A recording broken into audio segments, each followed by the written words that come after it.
We're live. That's good. We just kind of appeared out of the dark. Everyone was like, how do they do that? Well, welcome everyone. We have a treat tonight. We have a virtual reality movie where a Japanese filmmaker has joined with the Polish crew here. So this is a collaboration between the Japanese and the Polish to give us this beautiful flick tonight. It's interesting, Helen was saying that that has been a theme up here all along, was virtual reality and simulations and all of that. And of course, we've been talking about the Matrix lately and doing Matrix philosophy. And when I was just at the monastery, that was the big thing that started to come up. Today's session, we got pretty far into the session, and then all of a sudden one of the women there had been there for the whole month. She said, I've got kind of fear about this, and I don't know if I can really even raise the question, but during her silent meditations and a month out there at the monastery, it just started to dawn on her mind that this entire world and entire cosmos was nothing more than a simulation. And that not only was it simulated, but it was very mathematical, it was very precise, it was very controlled, and basically it was kind of reflecting this idea that the script is written that in the normal, we could say, human condition or the daily life, it seems like you have choices to make. It doesn't seem like all of your choices are already scripted, that everything that you could possibly decide upon is already set, and that it's all completely over and done already, and it's simply just a movie playing out in with precision, but with also the illusion of free will, of having free will. And if not even free will, you could say, because some people believe there's some part of it's destined and some part of it there's freedom of choice in, but what she was starting to just grasp while she was there for a month was that it was all a simulation and it was all predetermined and there was no choice in it whatsoever, really. And there's a lot of great virtual reality movies that are coming out, and of course we think back to the millennium. The end of the millennium, we had Matrix, Dark City, Groundhog Day had come a bit earlier, but the 13th Floor was really a good one too, we talked about. And there's these movies that are really showing that there's something underneath the physical form. Even more recently with James Cameron, how many in here saw Avatar? Yeah. And you had the Avatar bodies, and so they would like take on the Avatar bodies. Well, these same ideas certainly in the 13th Floor, the consciousness seemed to take on a body and everything. That's going to be the premise behind this movie as well, that there's a simulation, there's a game going on, and that the everyday life, we'll say in Central Europe, it was actually filmed in Poland, is kind of dark and dreary and drab and boring. And a lot of people feel that way about this world. That's why they like to watch movies. We watch a few movies, I think, and a lot of people like to do that, and that's why the gaming industry is so popular, because young children, teenagers, adults like to get lost in the gaming experience. My friend Gail copied this movie for me. We watched this, but we also watched another movie called Gamers. It was the same thing, that the characters in the game don't know that they're characters in a game. They actually think they're real people, and that's the problem, in the sense that even if they feel trapped and they feel confined and they feel somewhat imprisoned by this life in form and the life in flesh, it's like they search for the escape from the imprisonment in the virtual reality, in the gaming. And guess what? It's not going to be found in the gaming. You know, if you're not even aware that you're just a character and you think you're a real person, well, that same mentality is going to fuel the search for higher and higher states of mind, or in terms of reaching. I want this to start yet. I just don't want it to go off there on us. But and that's what's going to be great about this is there's a woman who's like the main character in the movie, Ash, and she's become quite proficient at plugging into the virtual reality, which involves a lot of going out and survival and killing people and so forth. And maybe your world isn't quite like that, but we all know there's versions of that going on even in this world. And she becomes quite proficient at it, and she starts to wonder, though, about the higher realms of the game or of the simulation. And it's a challenge for her. Her purpose becomes to get into those higher realms. And when you think about it, for many people, that's what the spirituality is about. They feel like they want to get into higher and higher levels of consciousness and states of mind. But the only thing they can perceive is the game or the simulation. So they may see saints and mystics, and they may have people that they aspire to be like or whatever, but that's all within the simulation. And what we're starting to get a grasp on is that you're not going to find escape from the simulation in the simulation. You're going to have to get in touch with that invisible aspect of your mind that's behind the entire simulation. That part that is using the power of the mind to generate the simulation, we have to get back in touch with that part to find the escape.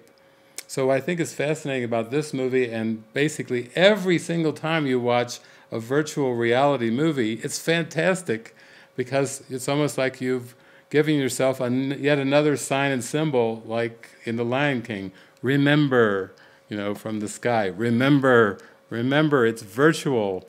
It's virtual. Don't get too caught up. Don't take it seriously. It's all a simulation. There's nothing really going on there. It's just a simulation. In Course in Miracles, Jesus says that the function of God's teachers is the awareness of dreaming. The awareness of dreaming.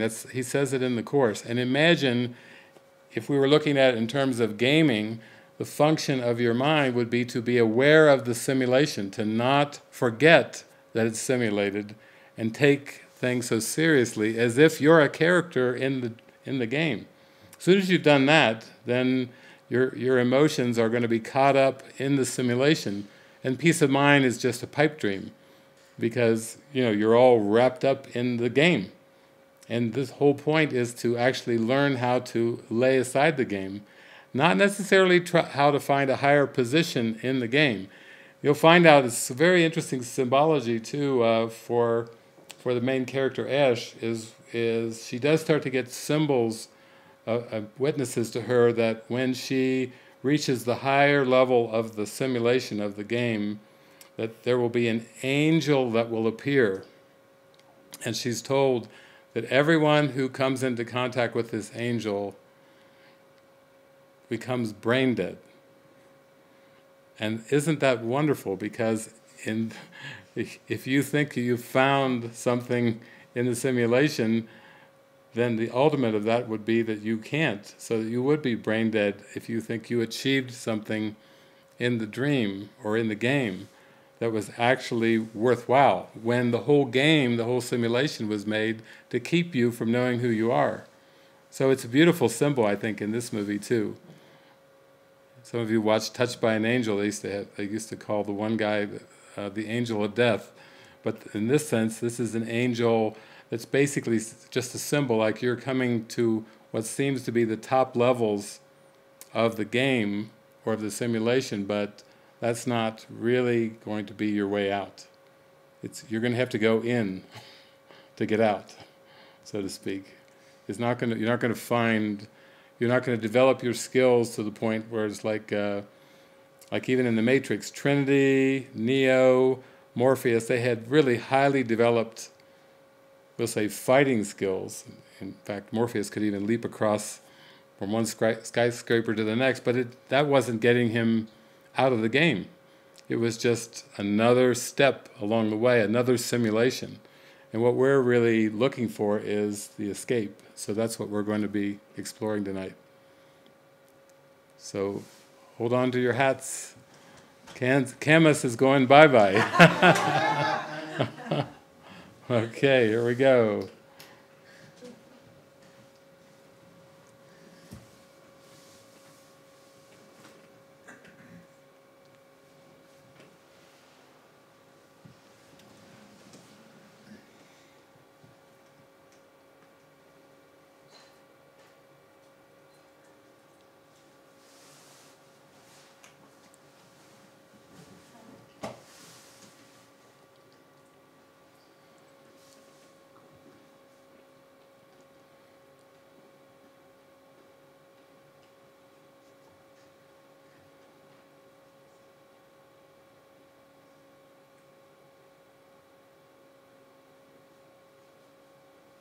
Even earn a living from the game. Baldy's got to laugh.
not ready for Class A yet.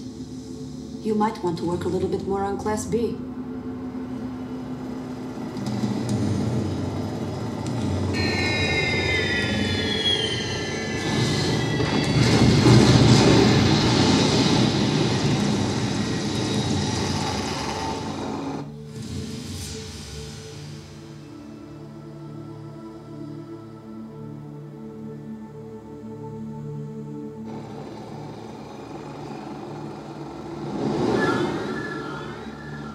I'm called Ash.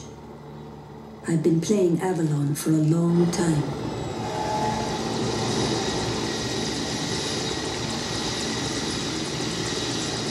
I know this game as well as anyone, but I couldn't tell you when or how it got started, or who controls it, or how it's supposed to end.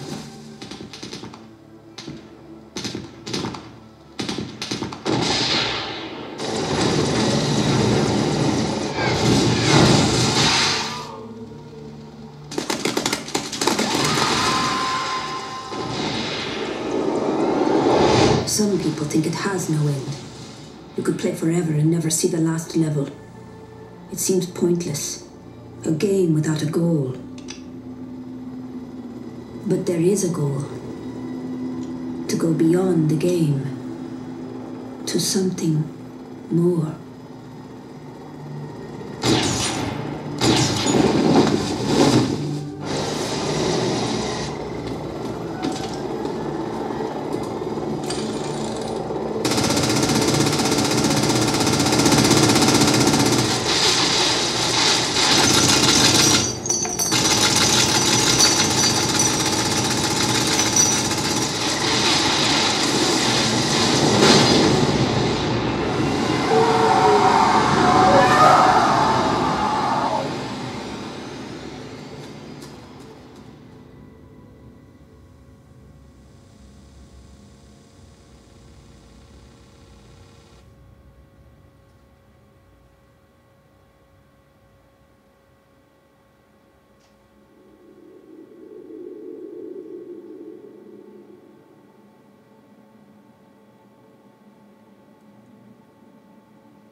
played, Ash, as always.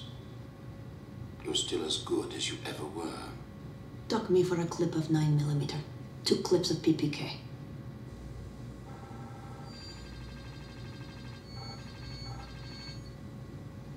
You'll be advancing to the next level soon. You've just 2 or 3 missions left to complete. It won't get any easier. And of course you'll have a time handicap to deal with. You know that, don't you? Give me the rest of my points in cash.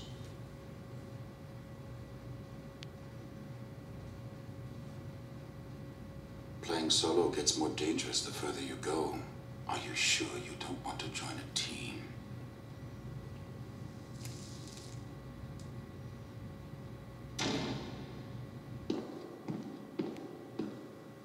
It's no wonder they encourage us to team up. A team is easier to keep track of than a solo player. Solos make them nervous. One of them could get lost in the grid or wander off behind a firewall somewhere and mess up the system. The point is, I've been there, with Team Wizard. And how could you join any other team once you've been on the best that's ever played the game?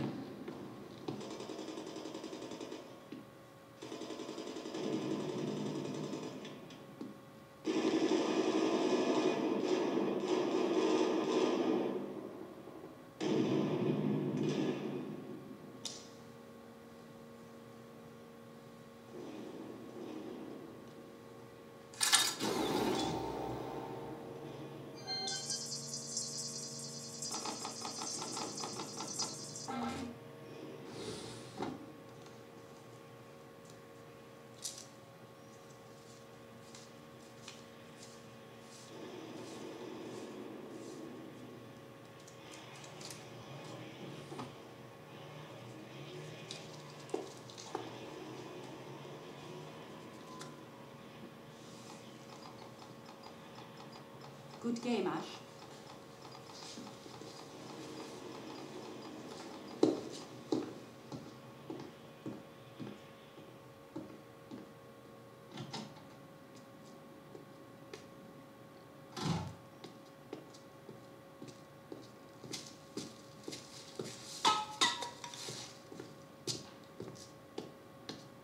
Team Wizard, Murphy, Stunner, and the rest. We were unbeatable. As it turned out, that was our downfall. We'd gotten so tough, so invincible, that all it took was one failure to tear the team apart. Just one player panicking and calling reset happens to other teams all the time. But for Wizard, that was the end.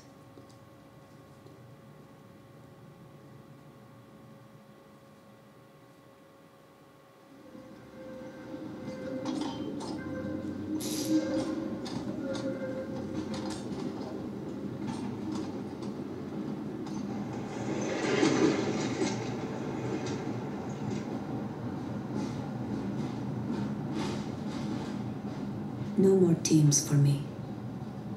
I prefer playing solo. I do miss Murphy, though.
Real life. Is that what this is? I suppose there must have been a time when this seemed more real to me than the game.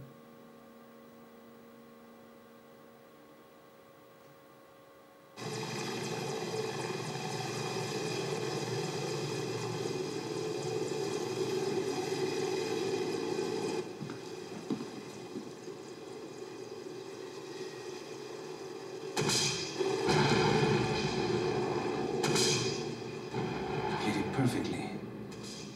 Reminds me of Ash. This guy's better. He's much faster.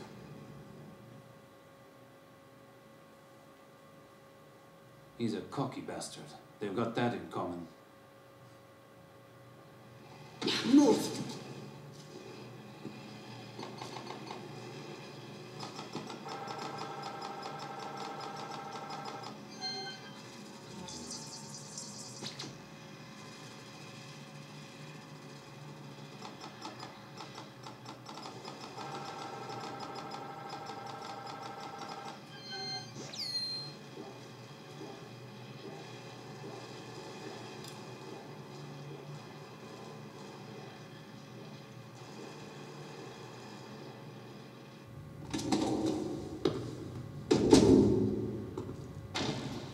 Ash, the circuits haven't been cleared yet.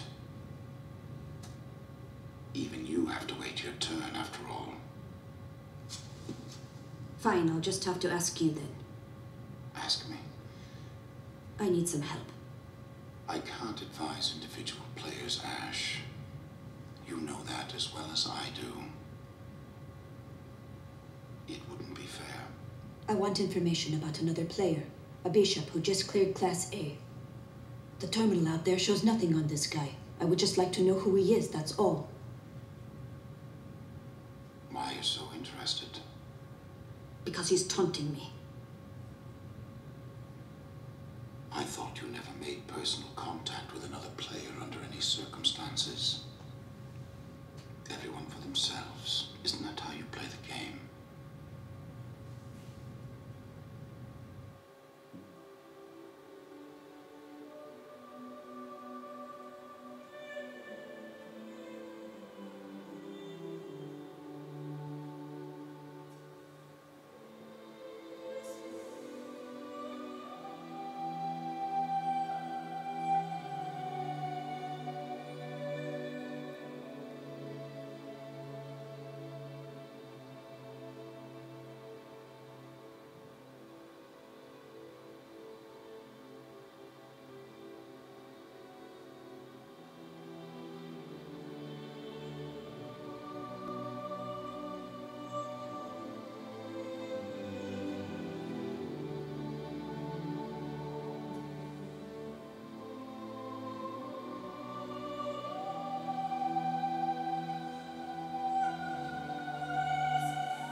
looking very well.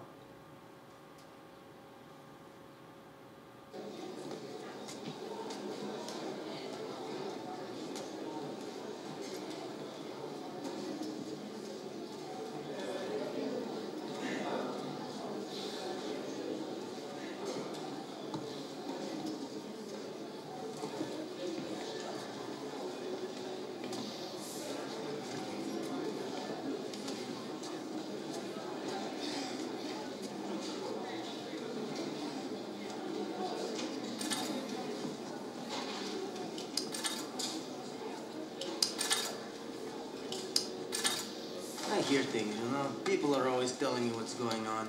I don't know why. I guess because they know I used to be a big shot. Wizard. That name still means a lot, you know. It's a blessing and a curse. Anyway, I make the rounds of different hubs and I hear things. Sometimes things I really wish I didn't hear, you know what I mean? Maybe it's karma. Anyway, I started hearing about this solo player who's supposed to be like really good. And it's a woman too. So I start wondering just who it might be and well, you know. How long did it take? With what thing? You tracking me down? I wasn't. It was just dumb luck. But it did cross my mind this meeting like this. You know, maybe it's like fate giving us a second chance or something.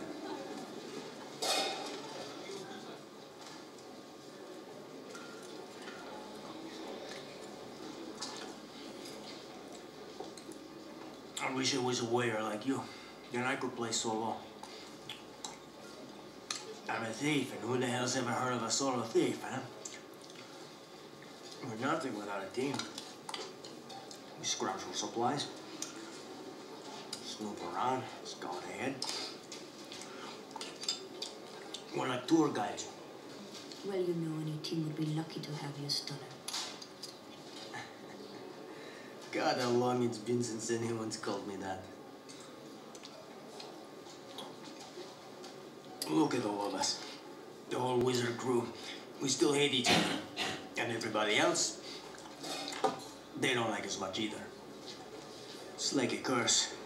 I thought Team Wizard was going to make my career, but instead it's been like a kiss of death. We were just too good. I don't want to hear it. Okay, then. Whatever you say. I don't have time to rehash the old days.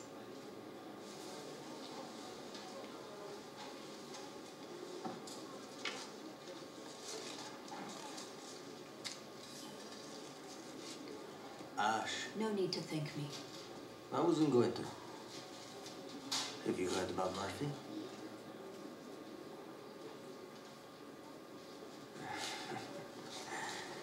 Oops, I guess you haven't heard that. Yeah, if you're through with this, you know.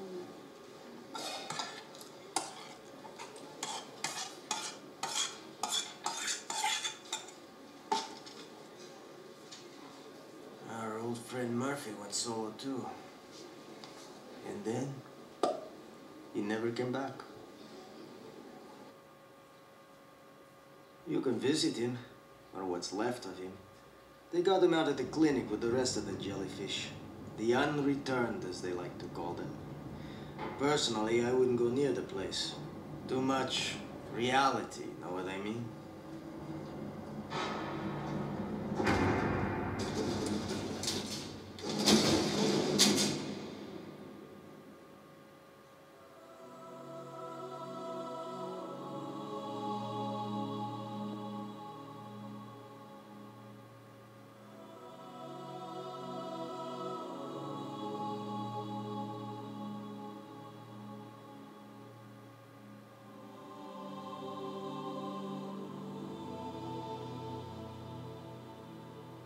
You must have heard the stories about a hidden character in the field Class A levels of the game. A neutral character that appears out of nowhere. A little girl with sad eyes who doesn't say a word. Some people think she's an Easter egg planted by the programmers. Some think she's a bug in the system. They call her the Ghost.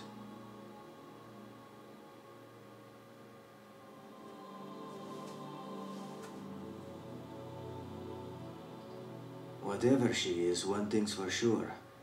No one who goes after her ever makes it back. So, why would anybody with any sense go after her, right?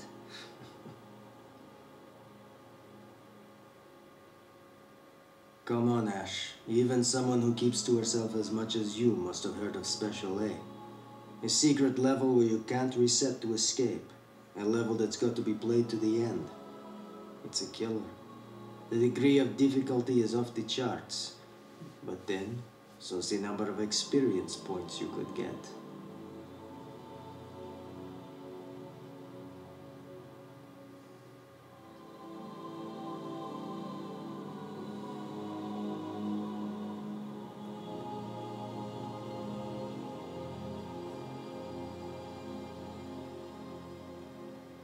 They say this girl, the ghost, is the only gate to that level. So that's why players go looking for her, and go after her when they find her. If they want to get into Special A, they've got to chase the ghost.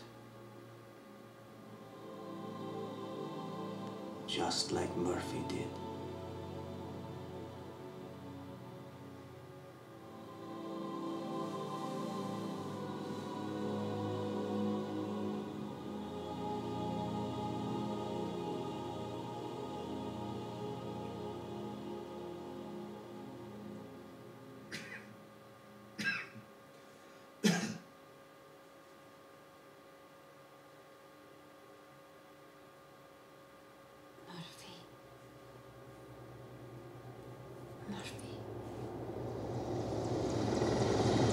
Murphy!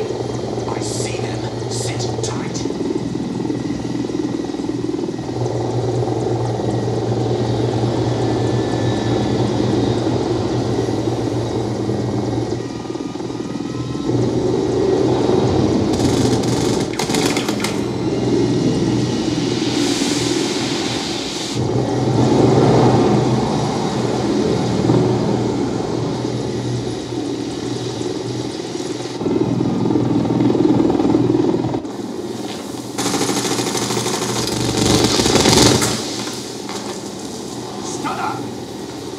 Split off! I need you to draw them away!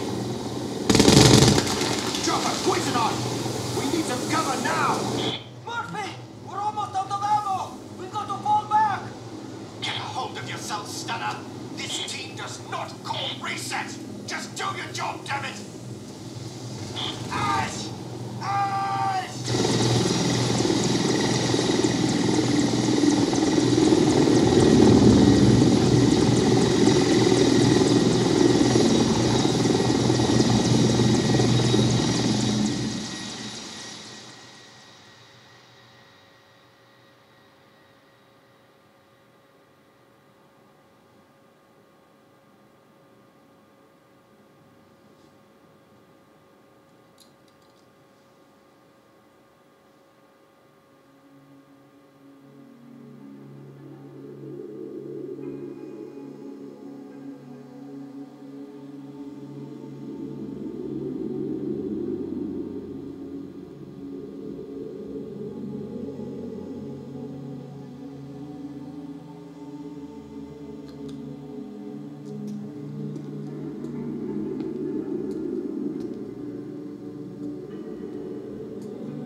9 sisters.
My data? What for?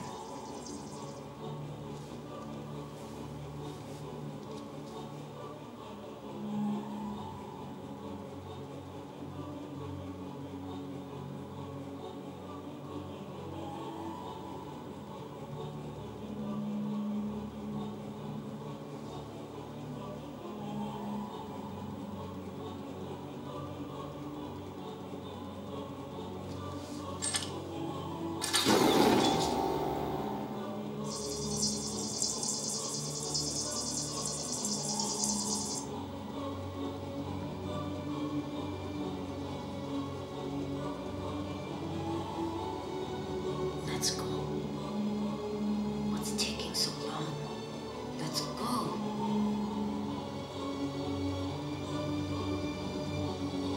Let's go.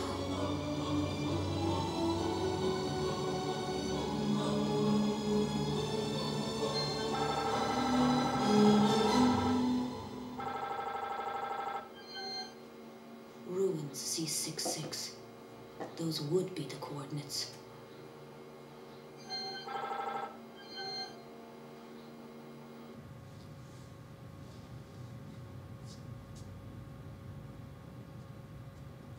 It's very busy out there in Class A today. Watch out for time lags. Have you heard of the 9 sisters? No, Ash. Leave it be. You are giving advice? If so, it's not for your sake, merely for the sake of the game. Avalon. You have a gift. Players of your caliber bring stability to the whole network. If you were to be lost, the game would suffer. There are forces at work. Forces you don't understand. Stay focused on the game. Don't be distracted. Let sleeping ghosts lie. I'm as focused as I ever was, Game Master. And my objective has not changed. You should know it by now. To be the first to reach the highest level of Avalon. But now I find the game has changed. And somehow they hold the key. This bishop and the 9 sisters. A key can open doors, or it can lock you in. Some riddles may not be worth the risk of solving. No one wins the game without solving it. That's the only thing about the riddle I know for sure. I think Murphy knew that too.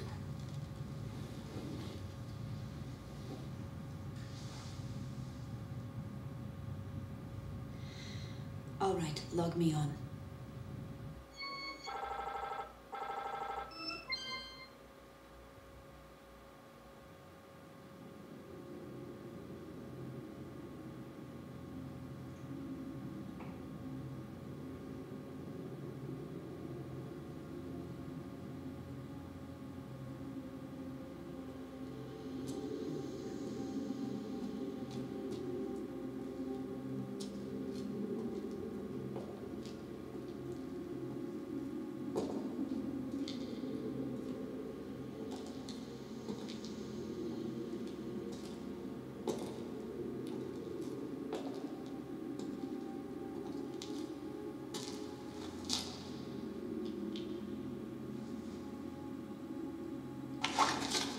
Wait! Hold your fire.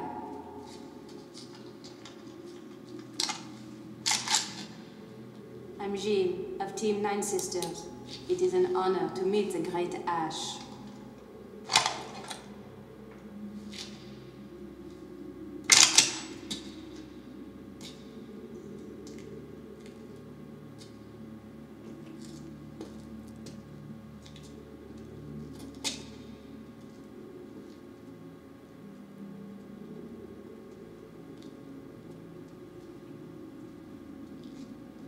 Welcome, Ash. What brings someone like you to our neck of the woods? I want information. And I expect you'll want something in return, won't you? Cut to the chase, huh? How about if we just take all of your gear? What do you say?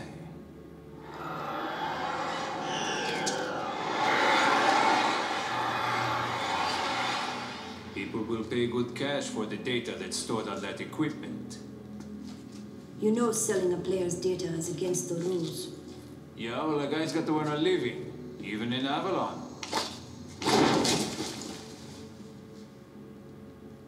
What is Special A? You wouldn't really. Okay, the real Nine Sisters. The ones we took our name from. They're the only ones who might know. Even if they do, I doubt they would tell you. So, who are these Nine Sisters I keep hearing about? They're the ones who originally programmed this game. Murphy! Timeline! Bastard!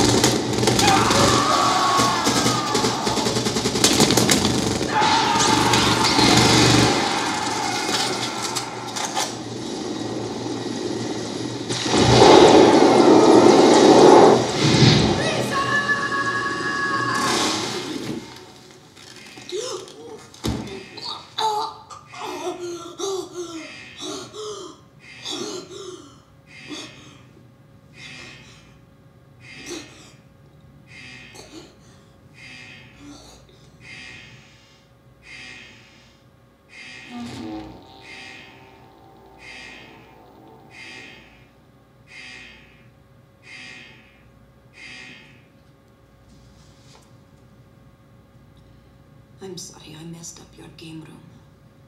It's all right. Everyone has days like that.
looking a little pale. You recovering from a reset or what? Okay, calm down. Look, I thought of something. You interested in finding the gate to Special A? You know, the ghost. I think I can help you if you are.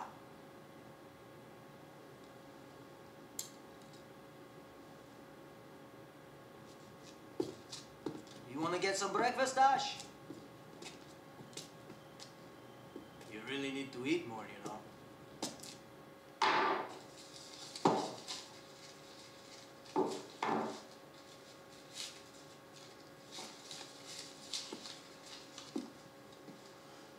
So anyway, like I was saying, there was this team that lost a few people, and they told me that when the ghost appears, there's always a bishop around somewhere. They said that's the one common link between all the sightings. Bishop? Uh-huh. Don't ask me why. But the ghost never appears without one of them around. So a bishop? Any kind of bishop? Nah, that's the thing. Some fools think they can hook up with just any old bishop and go ghost hunting. Doesn't work like that. They find that out the hard way. So what kind of bishop? Exactly. He's got to be really good. At least Class A level 12 or higher, huh? Any other bishop and you're just wasting your time.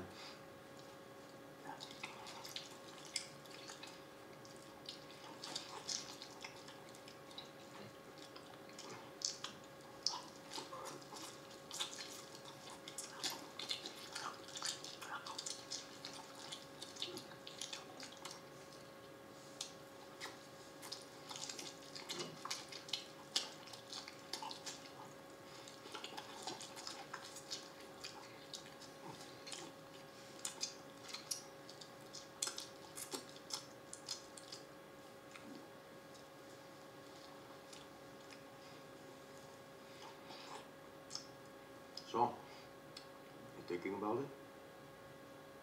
Want to make the switch? Warrior to bishop? It's one way of finding a ghost, yeah? As a solo, never. Well, Murphy was a solo after all. Yeah, but my god, a level 12 bishop. Hey. What level are you? 12, 13? Of course you need more than that. To switch to bishop, you need double the experience points. You know that's no piece of cake. Look at Murphy. Took him forever. Yeah, a whole lot of time, a whole lot of cash. Still, he ended up with about as many points as anyone, I guess. Even so, didn't do him much good in the end, did they? I wouldn't be able to do it. You could if you had a team. Of course, with your reset record, who would want to join you? Forget it, you're right. I mean, just look at you. You're less perfect. Why mess things up?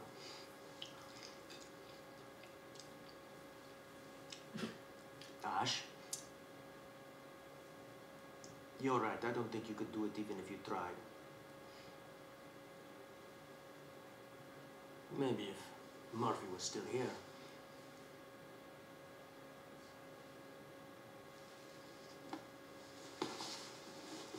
Thanks. Seeing you around.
Looks like we need some help there.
She went to get her computer. We might have to buy a freaking computer. Yeah.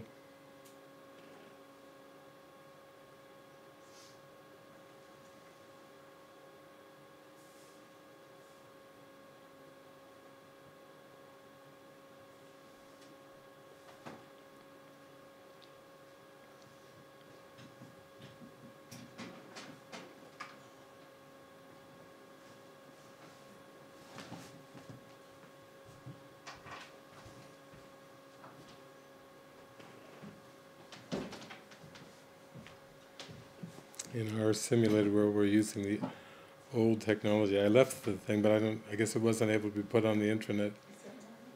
So we're using old DVD technology. And we had a machine sitting on the DVD, so it couldn't breathe, and it died right in our live stream.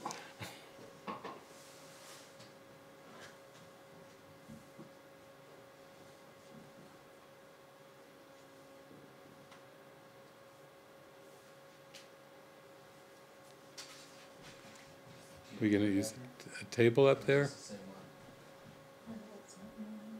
Chinese go lower.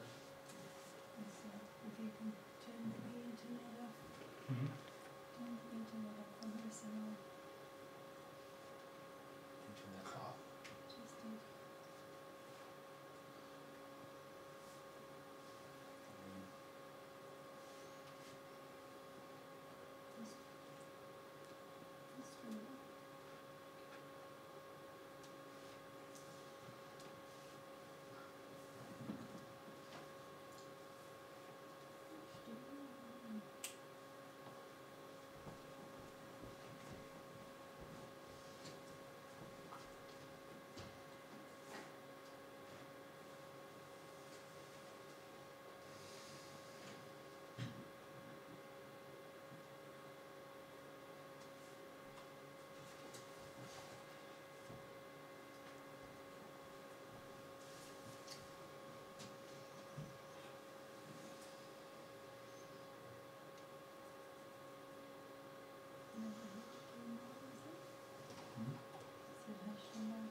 Hmm?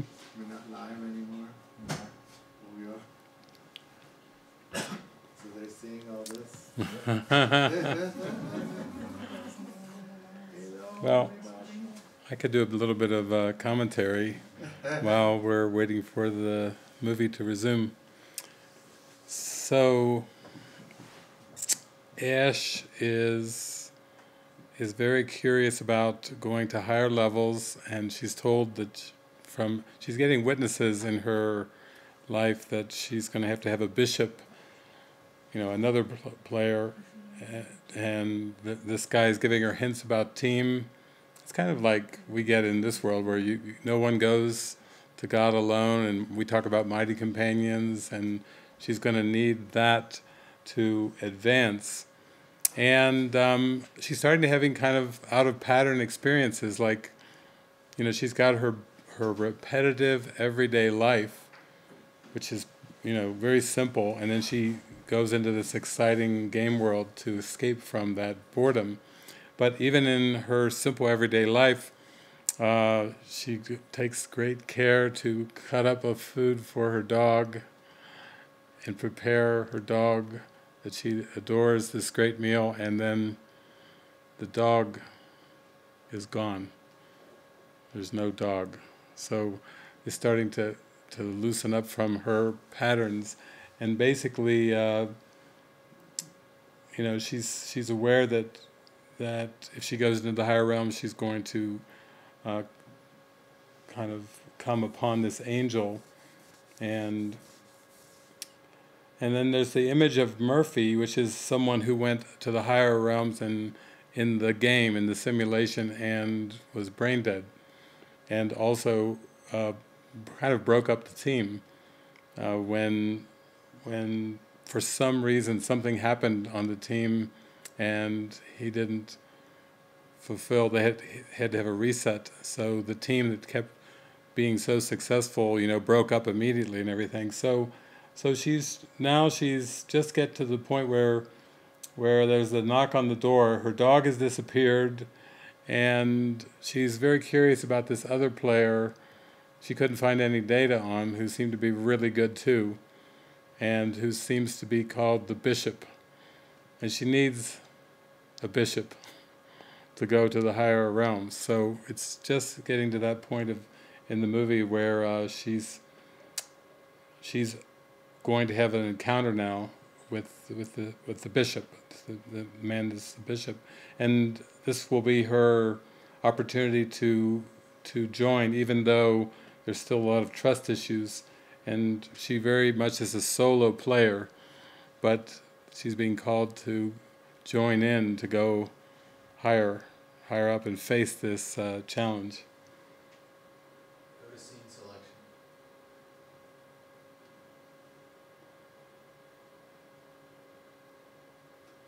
Where are we up to? And down at the bottom, you have the numbers.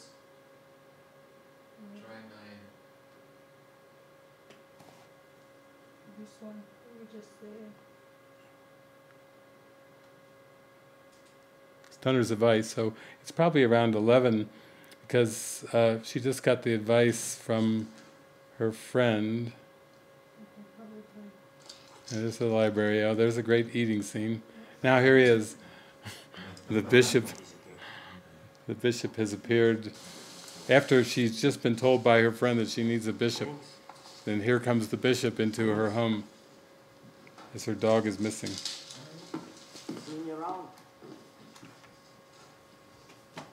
Is the volume loud enough? Can everybody hear okay? Okay, good.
How did you find me?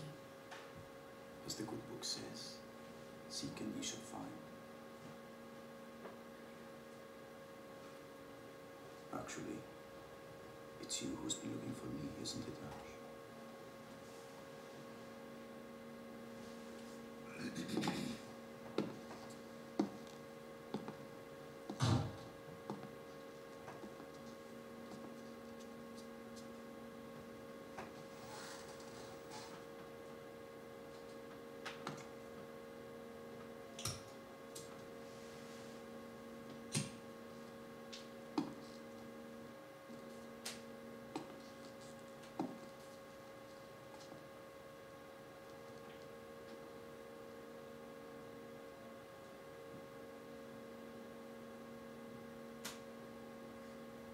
Real meat, real vegetables, rice.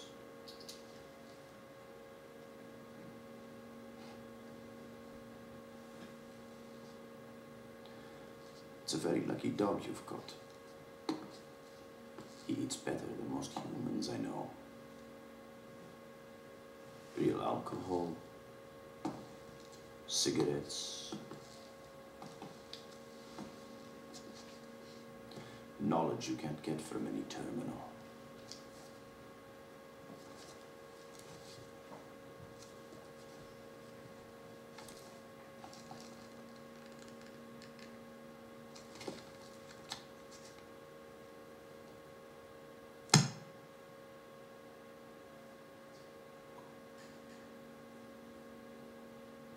Behold, the fruits of Avalon, the privileges of the solo player. Of course, for the best players, the game itself is its own reward, isn't it? I've checked you out, Ash. You talked to Stunner?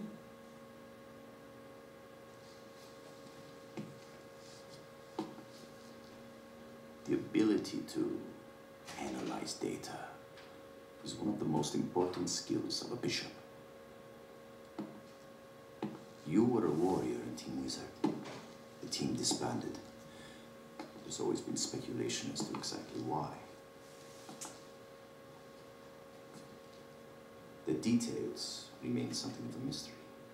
There have been many theories, but the most popular one is that a certain warrior disobeyed orders, panicked under fire, and called for a reset.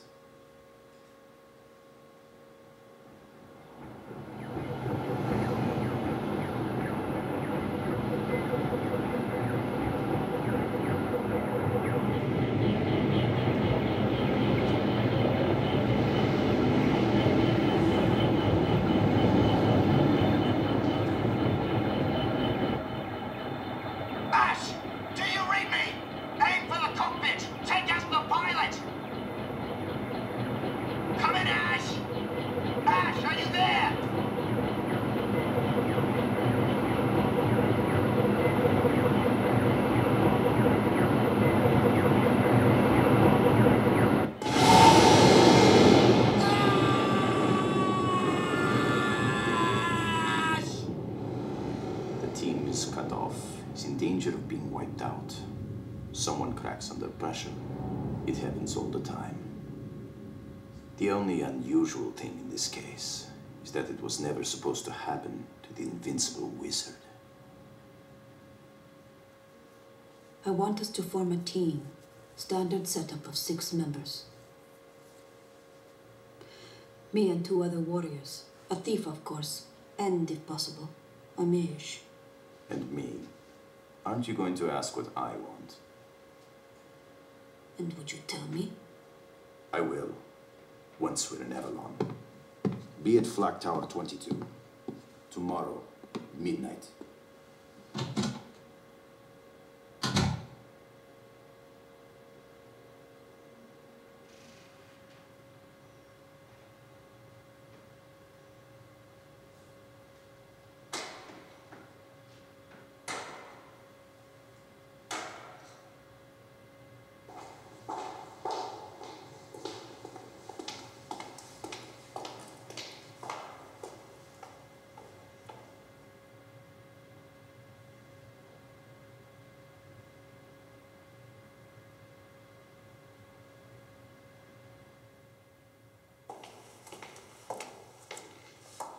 I'd like to close up now.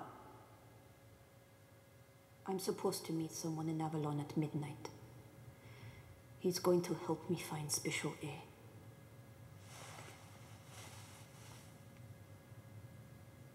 You won't find what you think you're looking for, you know. Not in Avalon. Even though it looks real, even though it feels real, Avalon is still only a game. But a game you cannot win is no longer a game. Why do you suppose it's hidden on a secret level? There is a reason they keep it off limits. Who are you?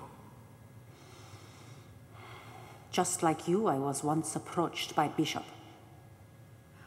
Though in my case, he was looking for an administrator. Not a player. Who is Bishop? Someone with special access privileges. He doesn't log on from a hub, but from his own terminal. He comes and goes as he pleases. People can do that? You and I can't. But of course, just about anything is possible when you are one of the people running the game. Take my advice, Ash. Don't try to get into Special A. I must. Why? Murphy is in there. Ah, I see.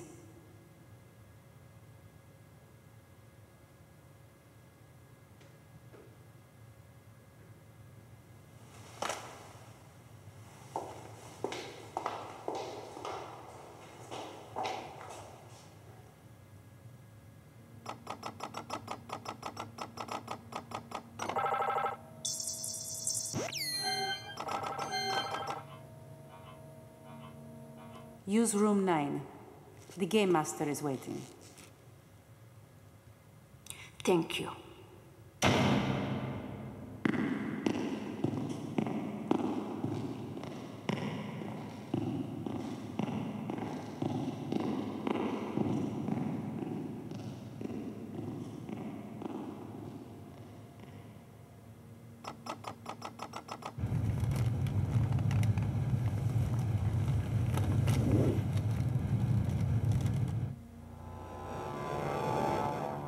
I've input your coordinates. As you know, I would prefer you didn't go through with this, Ash. I'm sorry. I have to. A good game master does not intervene. Tell me something. What am I talking to when I talk to you? Are you accessing the system from a terminal somewhere? Or are you part of the system itself? You mean, am I real? Does it matter? All right. Log me on.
I want to thank you for helping me. There's no need. Your being here is a benefit to me as well. So, did you find out who I am? You know what I think? You're one of the 9 sisters. The ones who originally designed the program. I'm their successor. The 9 sisters created Avalon. My job is to preserve it.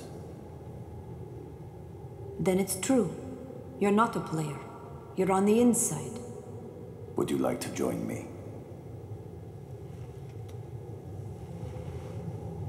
Before I join a team, I'd like to know who's on it. Don't worry about them. They're only ciphers, masses of data. They don't really exist. Ash, which is the greater challenge? Which is the better game? Which would you choose, given a choice? The sort of game that you think you can win, but can't. Or alternatively, one that seems to be impossible, but isn't. Maintaining a precise, delicate balance somewhere in between, throughout every level of the game. That's what keeps it going. And it is all up to us. Right. Now that we're all here, it's time to go.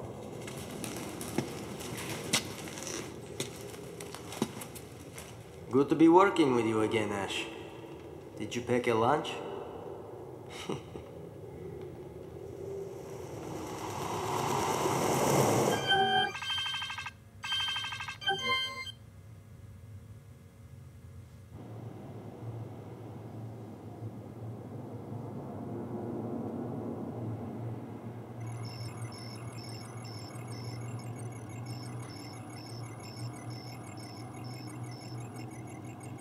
I'm showing nothing in front of us. I don't like it. Ash, up top. Mechanic, Ivan, Brody, forward.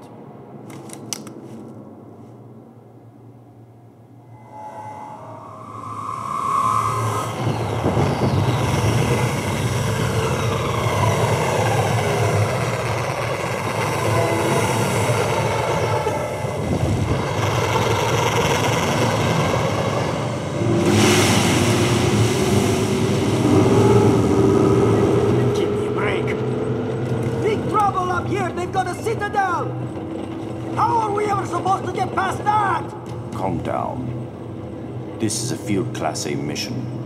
Did you think it would be simple? We'll just have to change our tactics. Even that thing has a weak spot. Ash, we'll get out front and slow it down, huh? You go around behind it. Aim for the grill.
Bishop, what the hell? Are you trying to get the rest of the team killed? Forget about them, Stunner! They're just digital! They're decoys!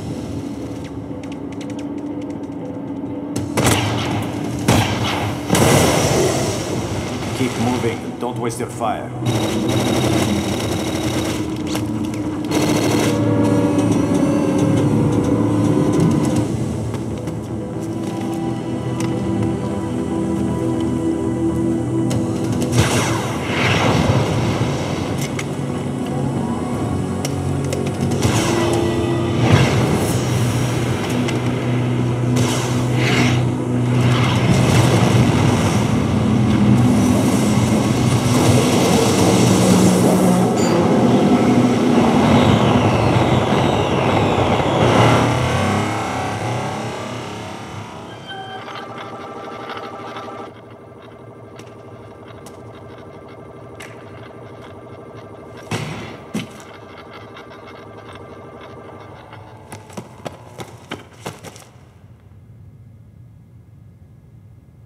Where's the ghost?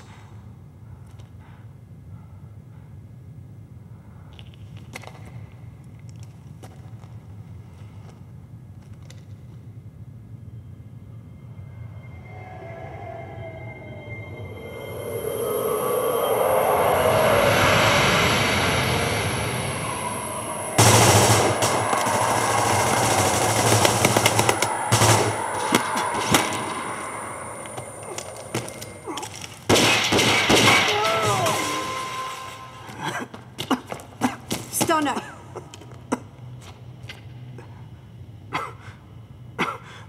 That was my one chance. Looks like I screwed up again. Again? You saw her, right? The ghost? Wait till she leaves the world and take your shot. That's when you can get her. The ghost is the gate. Get the ghost, and you're in. You'll have made it to Special A. Say hello to Murphy. It wasn't your fault, Dash. You know that, don't you? What happened to Wizard then? I was the one who got scared. I'm the one who called for a reset. I always wanted to tell Murphy that.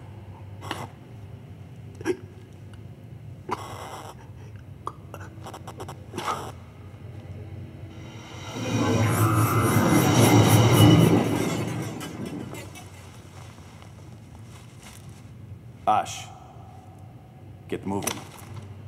The ghost won't wait for you forever.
was right.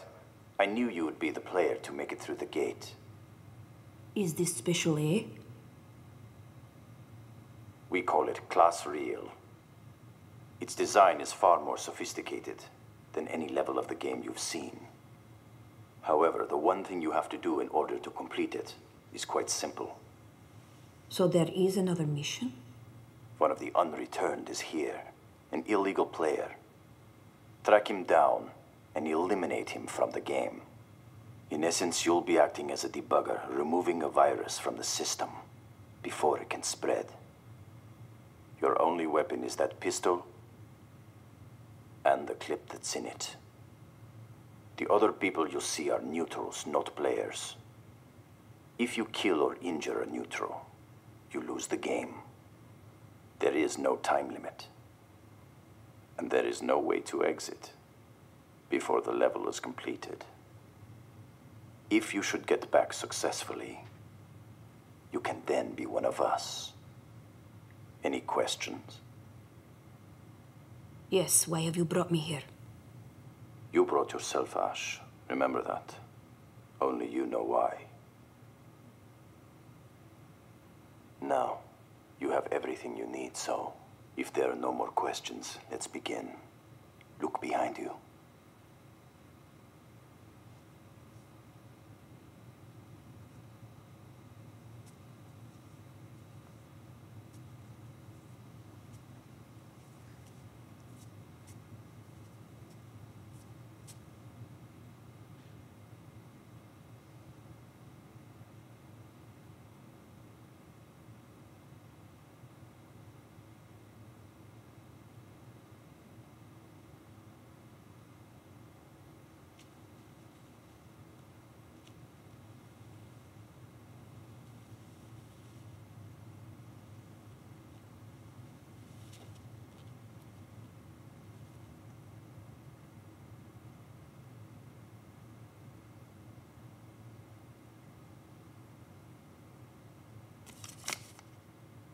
You may find more than one familiar face here. Good hunting, Ash.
you by surprise. It's wonderful.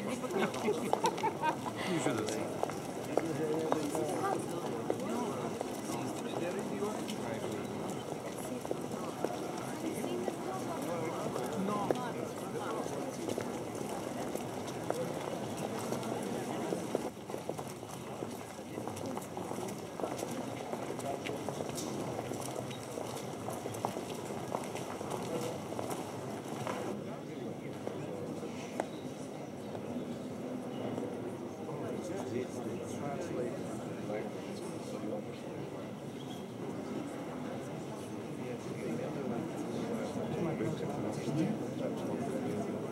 With some difficulty, maybe.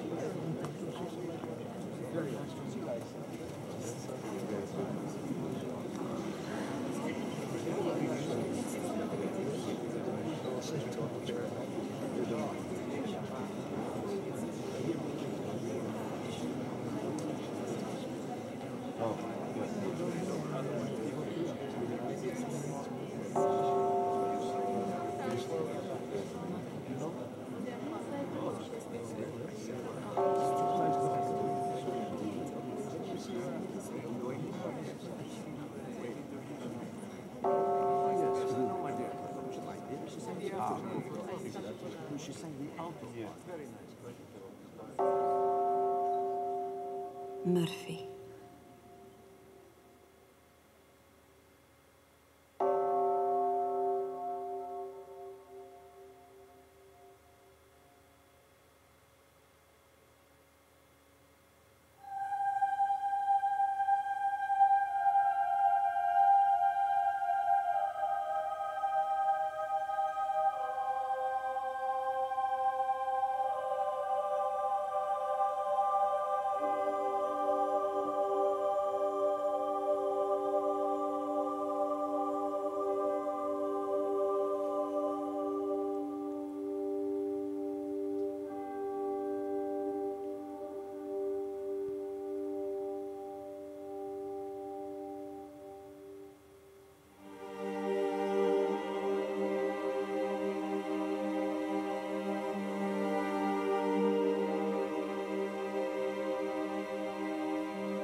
Why did you come, Ash? Was it because of me? Why not? Would that surprise you?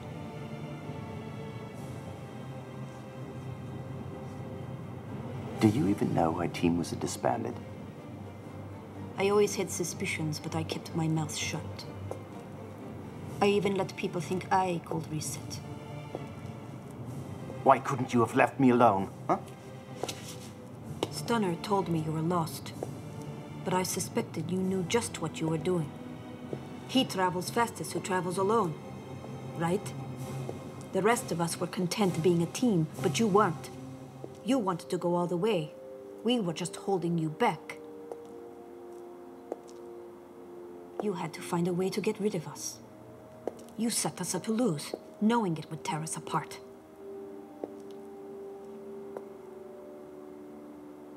Is that what you wanted? For this, you abandoned us all? To spend the rest of your life as a hollow shell in a hospital bed staring at nothing?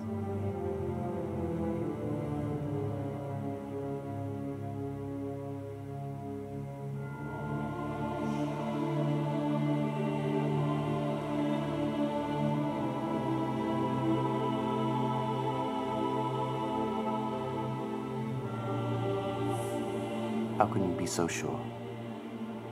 Do I look like a hollow shell? Do I?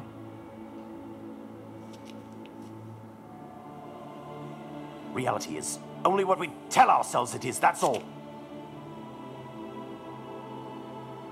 I choose this one. I prefer this reality. What you call choice, I call something else. I call it running away. But what if this world is where we really belong? For example, tell me, how do you explain what's happened to your hair? Huh? That streak of gray, how come it's disappeared? Could it be that it's only part of the game and not reality?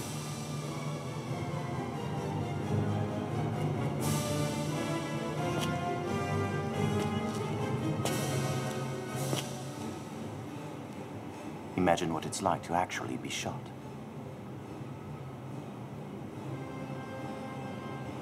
To experience that pain. We're not in the game now, Ash.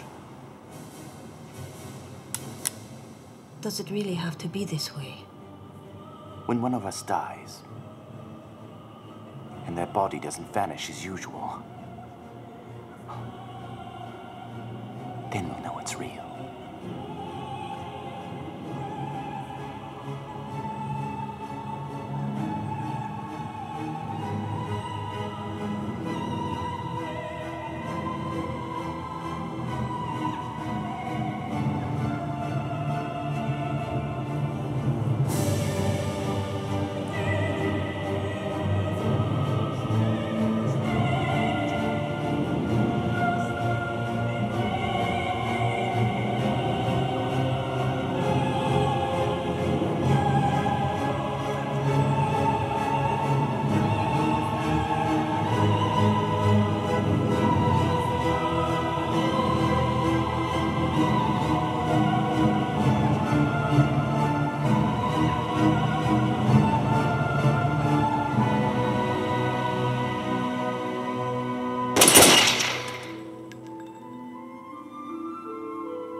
Ash.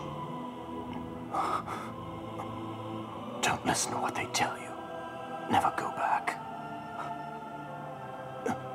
This world, right here,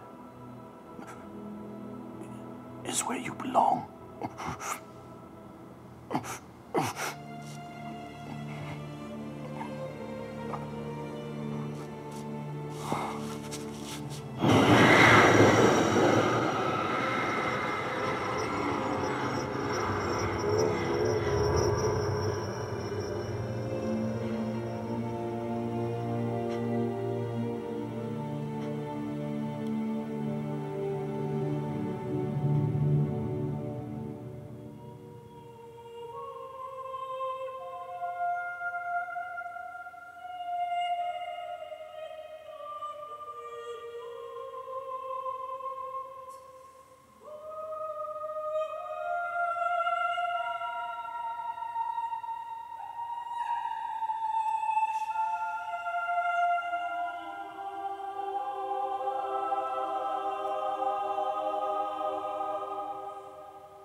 Murphy was wrong about a lot of things. But there is one thing he may have been right about. Reality is what we choose to believe. As for who controls the game, I choose to believe it's me.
Okay.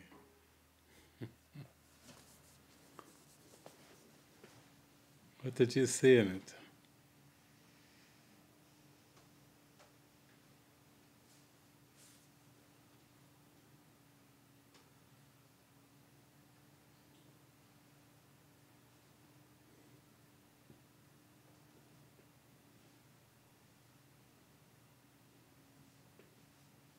It's about as confusing to know what was real in that as it is here.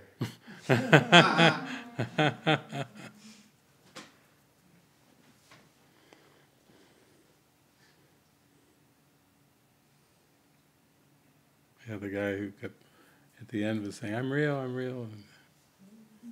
No. Yeah, the symbology too. The dog kept appearing in the final scenes over and over, things that she could relate to and everything. And the kind of interesting was she's having this philosophical discussion about what's real. There's this this beautiful orchestra playing and this beautiful heavenly song being sung, contrasting the beautiful music and the experience of a heavenly kind of thing coming through versus this back and forth about who's real, what's real, who you can trust in form. Before she went on that journey too, the woman told her, you can't find what you're looking for in a game. That was the Holy Spirit telling her. You can see the transfer value of that. Again, every time you're tempted to look for something that you think that's reliable, stable, that you can trust in form, that was the Holy Spirit really coming through, saying you're not going to find it in a game. There was a lot of different characters that came along the way. One of them was basically saying, that the game is its own reward for those to play the game. That's the ego's world, and so when you continue to believe in the laws of this world and you keep playing the ego's game, that's the players, that's the reward. But that keeps you identified as being in the game and a player. And we've had some great movies, like in the 13th Floor there was they call them users, and we have that a little bit in Avatar, you know, where there's these bodies, and certainly there's this movie called Gamer. It's the same way, where there's these bodies, and they're simply being, they have a user, they have someone behind the use of that body. They are not, the character is not real. There's something behind it that's using it. We could say the mind in Course in Miracles terms. And whether it's the right mind or the wrong mind, if it's the right mind, you're led to see that none of it's real, that you never have been a player in the game. You know, the game wasn't real and you never really played the game at all. And if it's the wrong mind, it keeps you perpetually believing that you are in the simulation and in the game, and never are you satisfied. It's almost like like in the Matrix terms, it's an anomaly. It's this conundrum. It's this giant riddle that doesn't have an answer. And if you keep looking in the world for the answer, all you get is question marks. Or like Ben was saying, you know, it's just as unreal as this. You know, whether the questions, the confusions, what's real, what can I trust? It just goes on and on and on when you listen to that ego voice.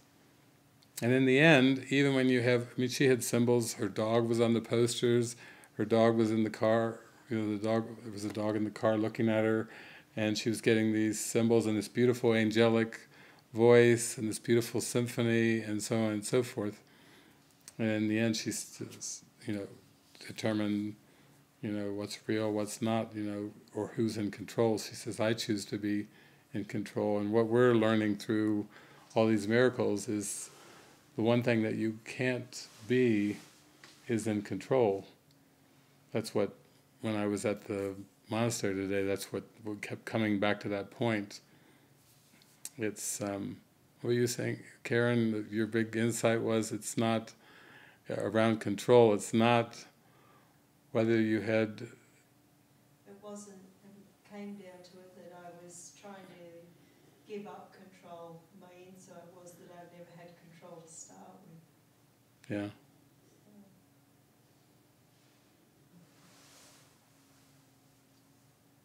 So in the world, or in the simulation, the very things that you think you need to give up and let go of is still has an assumption underneath that you are playing that game, that you ever had that control is part of the trick as well.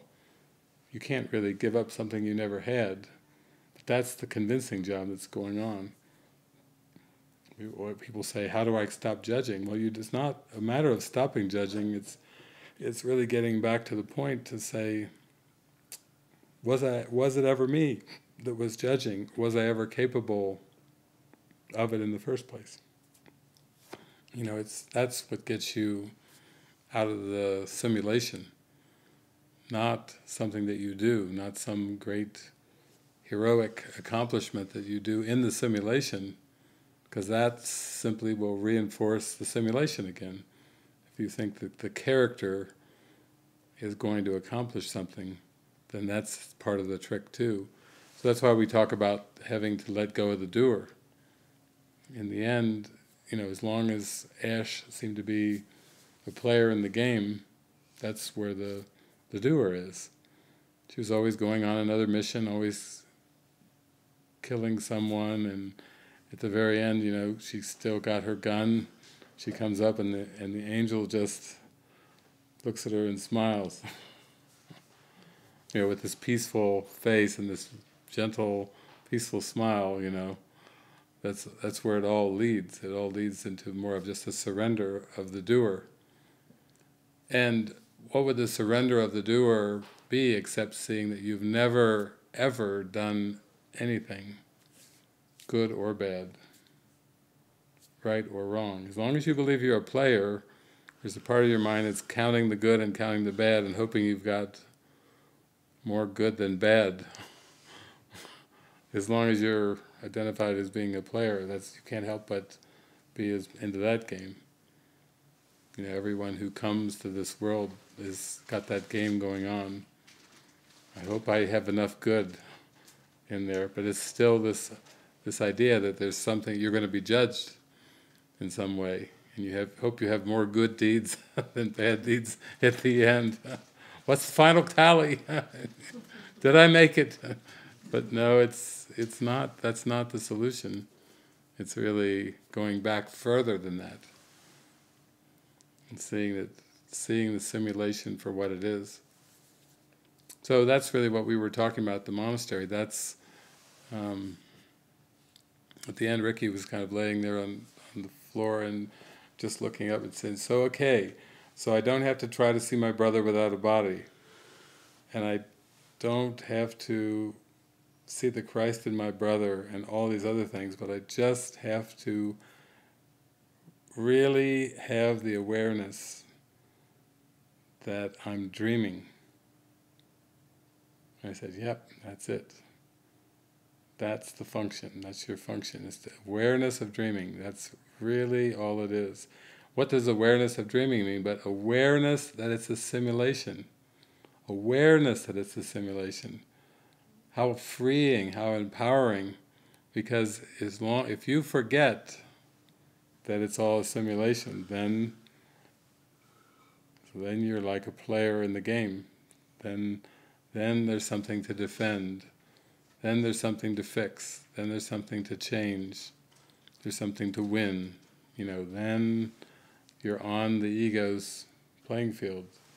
You're a figure in a crazy dream, and there's no way out of that, because that's the crazy glue. That's when you're stuck. So that's what I was saying at the very beginning. It's like every time you see one of these virtual movies, this is just the Holy Spirit saying, remember, remember, remember. Don't take it seriously. It's just a simulation. The good things that seem to happen, the bad things that happen, are not different. And a simulation is a simulation. And as long as you don't remember that it's a simulation, then you will be in there counting the good versus the bad. Why can't my life be like this? I want a better simulation. What does that even mean? There's nothing going on. A better simulation. So she seemed to get some nice symbols along the way, as it kept going along. But she also got the wisdom along the way that you're not going to find what you're looking for in Avalon. And if we just change the word to earth, you're not going to find what you're looking for with earth. It's not a place where things are found. It's more like that series that was on, I think, cable recently or whatever, maybe not, called Lost. That's the name of this simulation, Lost. You don't have to be on an island, you can be lost in any aspect of it. You could be lost as a movie star, you could be lost as a famous politician, you could be lost as a janitor, or lost as fill in the blank. As long as you believe in the simulation and you think it's a reality and you forgot that it's a simulation, then that is the game of Lost. It's good because you start to get the awareness that because it's just a simulation, you can't really succeed in it. You just can only ultimately succeed by seeing that you're not in it and never have been in it. That's success. That's Holy Spirit's definition of success. We had our miracle moment this morning. The reading was, I'm determined to see things differently. Mm-hmm. And it's sometimes the idea that we're in this simulation seems so, like, grandiose or big, like, and the Course seems to be saying, well, you know, you can start with just what's right in front of you, you know, the cup or, you know, your slippers are, and just trying to sort of start shaking it loose from just sort of the smaller surroundings rather than sort of, you know, the earth's an illusion and then, you know, falling into that, or, you know, just trying to maybe take baby steps more than trying to get to the bigger, seemingly bigger stuff that seems more real. Yeah. Yeah. Yeah, that's great. When I worked with the students back in the 1990s on a daily basis, you know, that's how our days would go. We would, instead of a miracle moment, I would come together with the students. It was actually up in Michigan, Traverse City, Michigan, and we would all come together in a group, and then I would always start the session out every morning with just one question. And the one question was, does anyone think that they know something? Was the starting point. And somebody would say, oh, I know something. I'd say, what do you know? I know something about computers. And then we would start there with what somebody thought they knew, and we would spend the whole session, sometimes hours, going into it, and it was just that thing you described, Laverne. It was a loosening.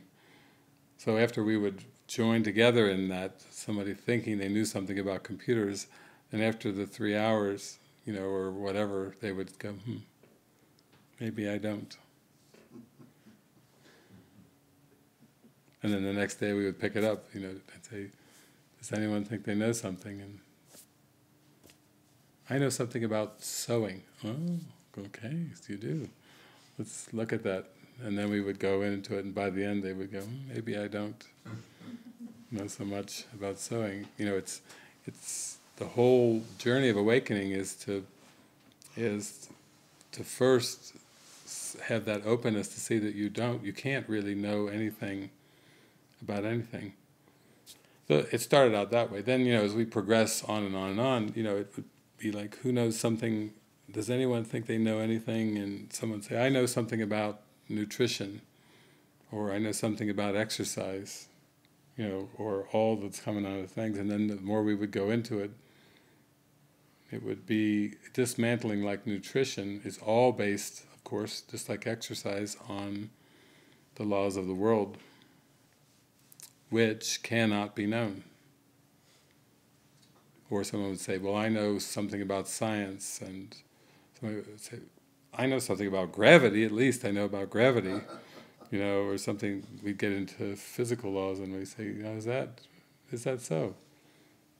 You know, we really look at what was underneath, what were all the assumptions underneath the gravity, and under science, and under everything.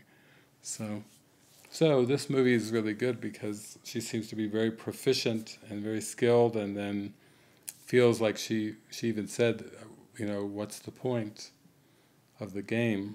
You know, I want to find what's behind the game, and she was always looking into finding who programmed the game, are there players, and she was being told there's others that have access to the game that aren't players, administrators, you know, and on you could go on, but underneath all those questions is still a deeper question: is who am I?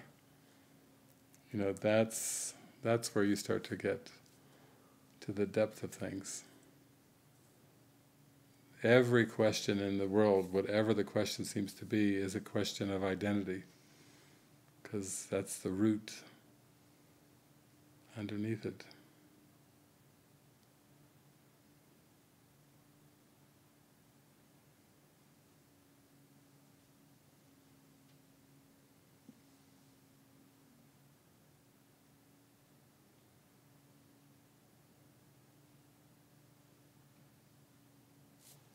Like the DVD player, the things seem to break down, and then the mind goes, yeah, it overheated. Da, da, da, da, da. Did it?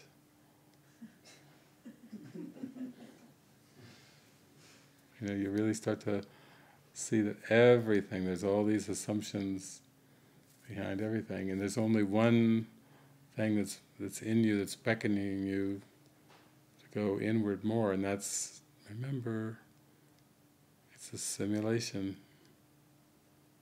It's a simulation. That's the tempting one, to think that there are real problems, and that problems that are in the simulation that are real, that have real solutions. That's a tricky one. You end up putting a lot of energy into fixing the world, fixing the simulation. And the funny thing about that was, there's no vent on the top of the DVD player. So the fact that there was something on top of it, you know, it didn't make any sense that it would overheat, but it was beautiful because Karen had the same thought, and we didn't even say it to each other. And I turned around and she's already going to get her computer when I'm thinking she should go get her computer. Yeah.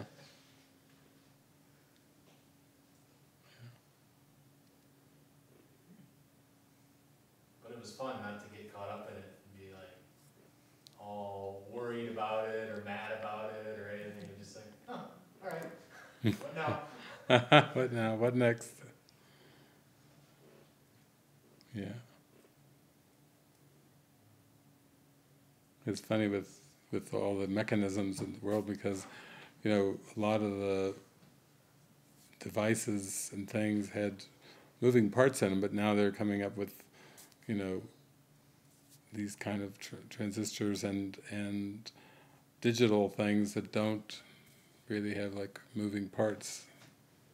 Like hard drives tend to have moving parts, but when you just go all solid state, like in an iPhone, for example, you know, you don't really have moving parts. There's no moving parts in this device. You go digital, but then even if you're all 100% digital, the battery goes dead.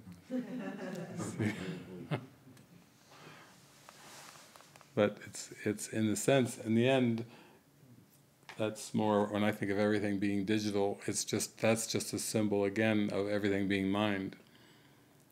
And that's an awareness where nothing can go wrong, because, why? Because everything is mind. There is nothing manifest, there is nothing apart from mind. All is mind. And nothing, you know, nothing can go out on that. There's no battery. You don't have a battery in mind. Everything is mind, but if the battery goes, then, you know, even with brains, there's neurotransmitters, and there's always something that can go haywire, but not with mind. That's the final realization. That's the realization of self-realization or enlightenment. All is mind. And there's no conflict in that, because there's just one mind, so there's no two-ness to conflict. So that's a good thing too. Course in Miracles says, mind reaches to itself, it does not go out. Within itself is everything, you within it and it within you. All encompassing. There's a part in the workbook where Jesus says, you are mind, holy mind, not W-H-O-L-L-Y, holy mind, purely mind, only mind, holy mind, purely mind, and that is the realization that frees you from the simulation, because you are what you are, or as Popeye said, I am what I am, and that's all that I am. That's the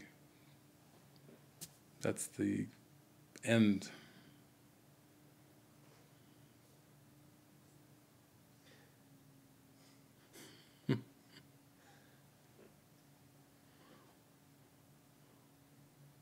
The director goes, cut. End transmission. It's like Truman Show, cease transmission. Very good.